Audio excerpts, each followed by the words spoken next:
जय हिंद। आज अपन शुरुआत करते हैं सामान्य विज्ञान में सेल कोशिका। जीवों का अध्ययन जीव विज्ञान कहलाता है। जीव विज्ञान के जनक अरस्तु है। जीव विज्ञान को दो शाखाओं में बांटते हैं, बॉटनी जूलॉजी और बॉटनी जूलॉजी। जूलॉजी इसके अंतर्गत जंतुओं का अध्ययन करते हैं। जूलॉजी के जनक अरस्तु है। बॉटनी इसके अंतर्गत पेड़ पौधों का अध्ययन किया जाता है। बॉटनी का जनक थियोफेस्टस है। सेल कोशिका कोशिका का अध्ययन केटोलॉजी कहलाता है। प्रत्येक कोशिका जीवधारी की संरचनात्मक तथा क्रियात्मक इकाई है। प्रत्येक जीवधारी का शरीर कोशिका से मिलकर बनता है।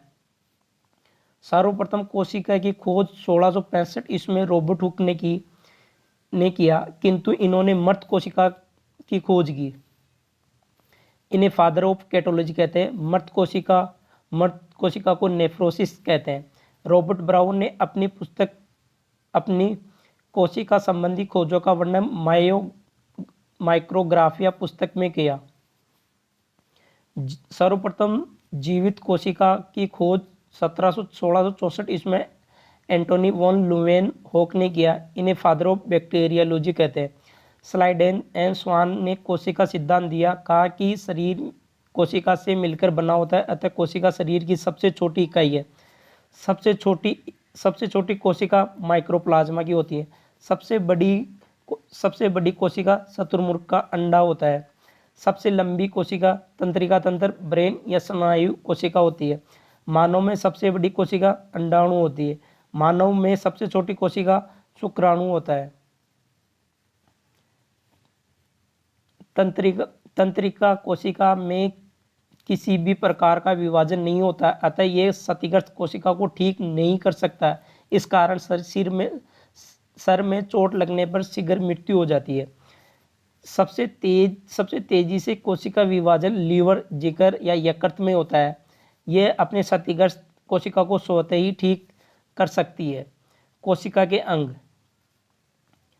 कोशिका अंग में जीवद्रव्य प्रोटोप्लाज्म, इसकी खोज पुरगेंजे ने किया।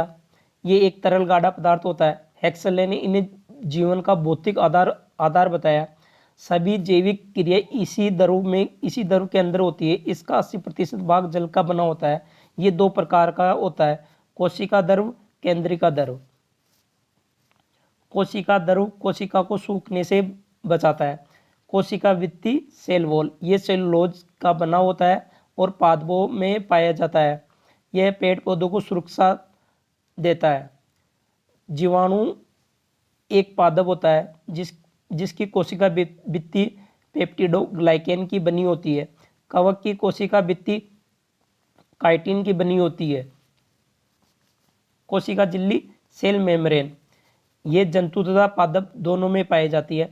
कोशिका के अंदर के सभी अवयव इसी झिल्ली के अंदर रहते हैं। ये कोशिका के अंदर जाने वाले पदार्थ का नियंत्रण करता है।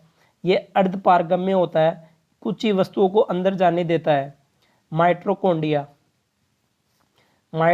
या सूत्रकणिका, इसकी खोज अल्टमैन ने किया। ये यहाँ ऑक्सीश्वसन होता है। यहाँ क्रेब्स चक्र भी चलता है। माइटोकॉन्ड्रिया में क्रेब्स चक्र चलता है, जिसके फलस्वरूप एटीपी तथा ग्लूकोज बनते हैं और हमें ऊर्जा मिलती है। इसी कारण इसे कोशिका का पावर हाउस कहते हैं या शक्तिगृह कहते हैं। माइटोकॉन्ड्रिया की आंतरिक दीवार को क्रिस्टी कहते हैं। अंतःपर्दवीय जालिका एंडोप्लाज्मिक रेटिकुलम, ईआर शॉर्ट में ईआर, यह कोशिका के अंदर से आंतरिक सहायता देता है, अतः इसे कोशिका का आंतरिक कंकाल कहते हैं। ये दो प्रकार का होता है। स्मूथ यानी चिकनी, यह कार्बोहाइड्रेट तथा वसा का निर्माण करता है। खुरदरी, इस पर राइबोसोम होता है, यह प्रोटीन का निर्माण करता है। राइबोसोम, यह कोशिका के अंदर का सबसे छोटा अंग है, यह प्रोटीन का निर्माण करता है। इसे प्रोटीन की फैक्ट्री कहते हैं। यह दो प्रकार का होता है। पहला है 70S राइबोसोम, यह हल्का होता है तथा प्रोकैरियोटिक कोशिका के अंदर पाया जाता है। 80S राइबोसोम, यह भारी होता है तथा यूकेरियोटिक कोशिका के अंदर पाया जाता है। अब बात करते हैं गोल्जी बॉडी। इसकी खोज कैमिलो गोल्जी ने किया था। ये पदार्थों का परिवहन करता है तथा यातायात में सहायता करता है। सेंट्रोसोम यह तारका, यह कोशिका विभाजन करता है। यह मस्तिष्क में नहीं पाया जाता, जिस कारण तंत्रिका कोशिका में विभाजन नहीं होता, किंतु यह केवल जंतु कोशिका में पाया जाता है। पादप कोशिका में कोशिका विभाजन सेल प्लांट के द्वारा होता है। सेंट्रोसोम की खोज बोबेरी ने किया।